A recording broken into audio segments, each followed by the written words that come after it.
एक यंग लड़का जिसने अभी अभी कॉलेज में एडमिशन लिया था, पर वह कॉलेज के अन्य स्टूडेंट से अलग था। वह कॉलेज में व्हील चेयर से इधर उधर जाता था।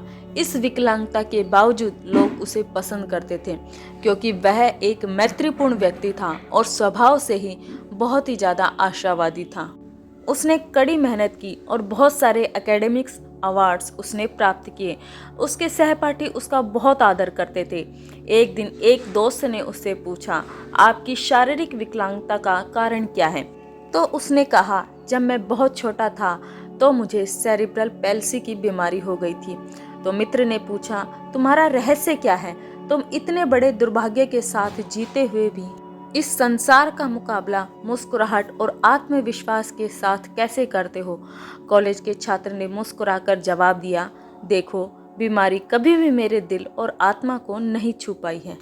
हम कितनी बार पाते हैं कि स्वयं हम या हमारे परिवारजन छोटी छोटी तकलीफों के लिए भी शिकायत करते हैं।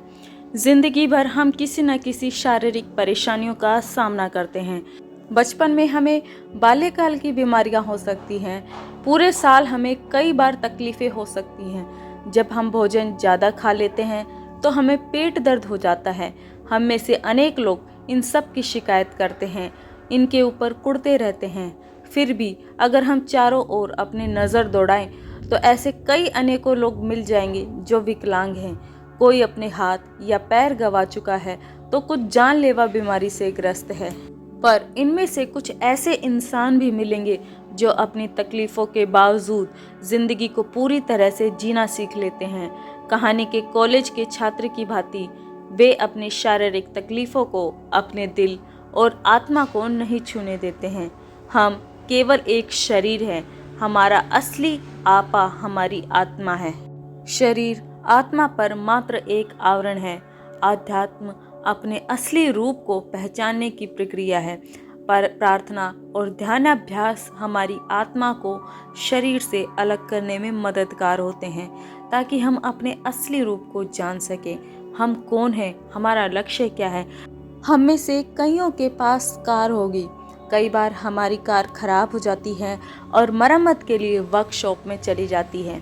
हमें कुछ समय के लिए दिक्कत महसूस हो सकती है। हमें टैक्सी करनी पड़ती है या किसी दोस्त या रिश्तेदार की मदद से सफ़र करना पड़ता है।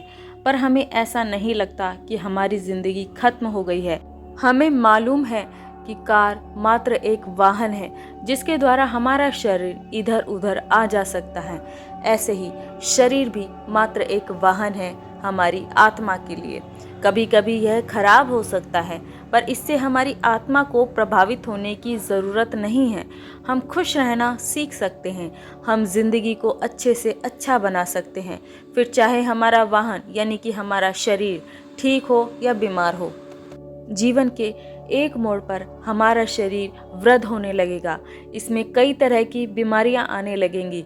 जब हमारा शरीर इतनी तत्परता से काम नहीं कर पाएगा जितना कि युवावस्था में करता था, पर इनसे हमें डरना नहीं चाहिए। अनेकों व्यक्ति ऐसे हैं जो उम्र के साथ बीमारियों से ग्रस्त हो जाते हैं, पर उस कारण को हम अपनी आत्मिक शांति पाने में रुकावट नहीं बनने दें। ऐसे ही हम अपने जीवन का सर्वोत्तम लाभ उठा सकते हैं। चाहे हम किसी भी प्रकार की शारीरिक विकलांगता से ग्रसित हो, प्रभु के संपर्क में समय बिताकर और प्रभु की भक्ति में समय बिताकर हम उस परम शांति को अनुभव कर सकते हैं।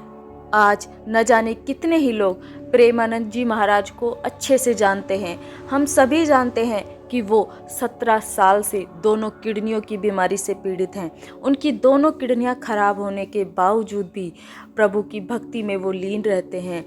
प्रभु की उन पर असीम कृपा है। शरीर की विकलांगता, बीमारी, कमजोरी उनकी भक्ति में कहीं पर भी कोई रुकावट नहीं डालती। वो इससे न केवल अपना ही जीवन धन्य करते हैं, बल्कि अपने उपदेशों और प्रवचनों के द्वारा दूसरे भी लोगों का जीवन धन्य बनाते हैं। तो हमें भी अपने शरीर की कमजोरी या किसी भी प्रकार की असमर्थता को भगवान की भक्ति के आड़े नहीं आना चाहिए।